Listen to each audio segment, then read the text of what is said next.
Hello everyone, मेरा नाम गीता गर्ग। आप सभी का स्वागत है मेरे YouTube channel knowledge to share में। अगर आपको मेरी वीडियो अच्छी लगे तो लाइक एंड शेयर ज़रूर करें। आज का हमारा टॉपिक है डिसऑर्डर्स ऑफ रेस्पिरेटरी सिस्टम। ये हमारा रेस्पिरेटरी सिस्टम का लास्ट टॉपिक है। सबसे पहले हम करेंगे जो कॉमन रेस्पिरेटरी डिसऑर्डर्स हैं उसके बारे में। सबसे पहला है हमारा अस्थमा।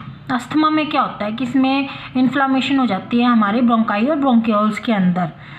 ये किस वजह से होती है? ये जो अस्थमा है वो एक एलर्जिक डिसऑर्डर होता है। इसमें क्या हो जाता है कि जो इम्यून सिस्टम होता है वो हाइपर सेंसिटिव होता है। मान लो एक नॉर्मल पेशेंट है, अगर वो किसी स्मोक या डस्ट वाले एरिया में जाएगा तो उसके जो एयरवेज में कोई भी पोलन ग्रेन्स वगैरह कुछ भी जाएगा तो उससे कोई इफेक्ट नहीं करेगा। लेकिन अगर कोई अस्थमा का पेशेंट होता है, अगर उसे कोई पोलन ग्रेन्स उसके एयरवेज से जाएंगे तो वो क्या कर देंगे, उसके इन्फ्लामेशन कर देंगे ब्रोंकाई के अंदर।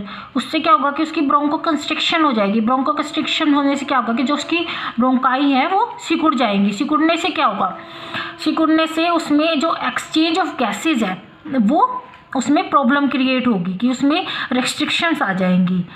इसीलिए अस्थमा पेशेंट है जो हाइपर सेंसिटिव इम्यून सिस्टम है। सेकेंड वन है हमारा निमोनिया। निमोनिया में क्या होता है, इसमें अस्थमा में हमारा था वो इन्फ्लामेशन होता है हमारा ब्रोंकाई और ब्रोंक्यूल्स के अंदर। निमोनिया में होता है हमारा inflammation of alveoli and spotting tissues. Third one है हमारा ट्यूबरक्लोसिस। ट्यूबरक्लोसिस में क्या होता है, इसमें इन्फ्लामेशन हो सकता है। किस वजह से होता है? Due to the invasion of tubercle bacilli. Fourth one is pulmonary oedema. Pulmonary से हमारा क्लियर हो रहा है कि पल्मोनरी आ गया तो हमारा हार्ट से रिलेटेड होगा, मतलब pulmonary vessels. This is due to by the insufficiency of left heart in pumping blood receive from the lungs to the rest of the body. ये किस वजह से होता है? This is due to the blood. इसमें क्या होता है कि जो हमारा जो ब्लड की सर्कुलेशन होती है पल्मोनरी आर्टरी के अंदर, जो हमारी ब्लड की सर्कुलेशन होगी लंग्स के थ्रू, जो हमारी लंग्स की तरफ से हमारा ब्लड पंप करेगा वो हमारा बैक फ्लो होगा, जिसकी वजह से हमारा पल्मोनरी एडिमा होगा। अब हम करेंगे जो ये हमारे थे कॉमन रेस्पिरेटरी डिसऑर्डर्स। इसमें अस्थमा किया हमने, निमोनिया किया, ट्यूबरक्लोसिस किया एंड पल्मोनरी एडिमा किया। अब ऐसे डिसऑर्डर्स हैं जो मतलब कि रेस्पिरेशन की वजह से होते हैं, उसमें आएगा हमारा एम्फीसीमा। सबसे कॉमनली वैसे तो एनसीईआरटी के अंदर हमारे 3 ही होते हैं, asthma, emphysema and occupational respiratory disorders वगैरह। लेकिन हमने निमोनिया, ट्यूबरक्लोसिस और पल्मोनरी एडिमा के बारे में भी पढ़ा। अब हम करेंगे एम्फीसीमा। एम्फीसीमा क्या है? एम्फीसीमा किस वजह से, उसकी पैथोफिजियोलॉजी क्या है, ये किसकी वजह से होता है, मेनली इसका कॉज क्या है? ये होता है सिगरेट स्मोकिंग की वजह से। सिगरेट स्मोकिंग से क्या होगा, मान लो इसमें देखेंगे ये हमारा मान लो ट्रैकिया से आए, ये हमारे ब्रोंकाई है, आगे फर्दर ब्रोंक्यूल्स। यहाँ से हमारा जैसे कोई भी सिगरेट स्मोकर है, वो सिगरेट स्मोक कर रहा है तो उसका स्मोक जब हमारा एयरवे पैसेज से आएगा तो ऐसे आया तो हमारे एल्वुलाई के अंदर आया।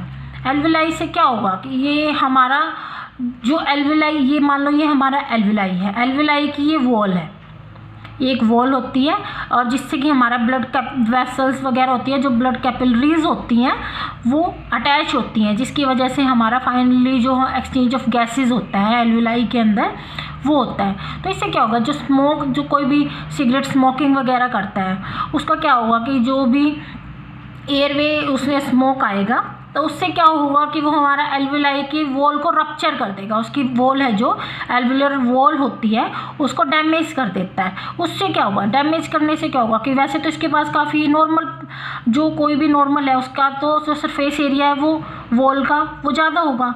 लेकिन जब सिगरेट स्मोकिंग की वजह से क्या होगा कि जो उसका सरफेस एरिया है वॉल का वो डिक्रीज़ हो जाएगा, जिसकी वजह से क्या होगा कि उसकी जो वॉल है वो डैमेज हो जाएगी। इस डैमेज वॉल को हम एम्फीसीमा बोलेंगे। अब हम करेंगे occupational respiratory disorder. Occupational respiratory, इसके नाम से ही ये क्लियर हो रहा है कि ऑक्यूपेशनल मीन्स कि कोई भी ऐसा ऑक्यूपेशन है जिसके अंदर, जैसे मान लो कि कोल इंडस्ट्री हो गई, कॉटन इंडस्ट्री हो गई, या स्टोन माइनिंग वगैरह होगी, ये एकदम से नहीं होता है, ये होता है लॉन्ग टर्म एक्सपोजर होता है। इसमें क्या होता है कि ये डिपेंड करता है कि हम कौन से ऑक्यूपेशन से रिलेट कर रहे हैं। मान लो कि कोल इंडस्ट्री में कोई काम कर रहा है तो उसे 10 to 20 ईयर्स हो गए हैं वहाँ काम करते हुए, तो उससे क्या होगा कि वो जो कोल इंडस्ट्री के अंदर जो उसका कोल है, वो कोल पार्टिकल्स होंगे, वो धीरे धीरे उसके एयरवे पैसेज के अंदर जाएंगे। उससे क्या होगा, उससे धीरे धीरे जो उसकी वॉल होगी, जो वॉल से चिपक जाएंगे। वॉल से चिपकने से क्या होगा कि फिर हमारे जो WBC होंगे, WBC क्या होता है, वो हमारे फाइटर होते हैं, जो हमारे अगर कोई भी फॉरेन पार्टिकल हमारी बॉडी के अंदर आता है तो उससे वो फाइट करते हैं। अब जो ये लॉन्ग टर्म एक्सपोजर की वजह से क्या होगा कि वो उससे चिपकने की वजह से क्या होगा कि उसमें एक एक्स्ट्रा सेलुलर ग्रोथ हो जाती है, जिससे कि हम कह सकते हैं कि एक्यूमुलेशन ऑफ फाइब्रस टिश्यू।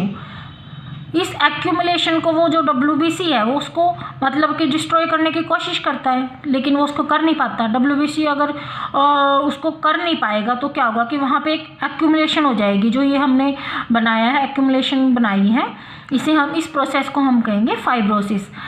और ये कॉमनली क्या है कि ये लंग डिजीज़ होती है। इसमें हम कह सकते हैं कि जैसे कि एक्यूमुलेशन होगी हमारे फाइब्रस टिश्यू की, जिससे कि कोई भी फॉरेन पार्टिकल्स आया, फॉरेन पार्टिकल्स वहाँ पे अटैच होना शुरू हो गया उस वॉल के साथ। वहाँ से अटैच होने पे क्या होगा कि उसकी WBC कुछ कर नहीं पाया उसमें, उसने कोशिश की उसको डिस्ट्रॉय करने की, बट वो उसको डिस्ट्रॉय नहीं कर पाया। तो फिर क्या होगा कि वहाँ पे इस ग्रोथ को हम क्या कहेंगे, फाइब्रोइड्स कहते हैं इसको। और इन फाइब्रोइड्स, इस प्रोसेस को हम फाइब्रोसिस कहते हैं। इसके एग्जाम्पल हैं, इसके अंदर कौन कौन से होते हैं, जैसे सिलिकोसिस हो गया, इसके अंदर एस्बेस्टोसिस हो गया। सिलिकोसिस में जैसे डिपोजिशन हो गई सिलिका की। ये ऑक्यूपेशनल में आते हैं हमारे सिर्फ लॉन्ग टर्म एक्सपोजर में। ये ऐसे नहीं होता है कि एक बार में ऐसे किसी के कॉन्टेक्ट में आए और ये एकदम से ऐसा कोई डिसऑर्डर हो गया। तो ये आ गया हमारा occupational respiratory disorder. Okay, that's all about हमारे जितने भी हमारे डिसऑर्डर्स हैं आज हमने वो कवर किए। ओके।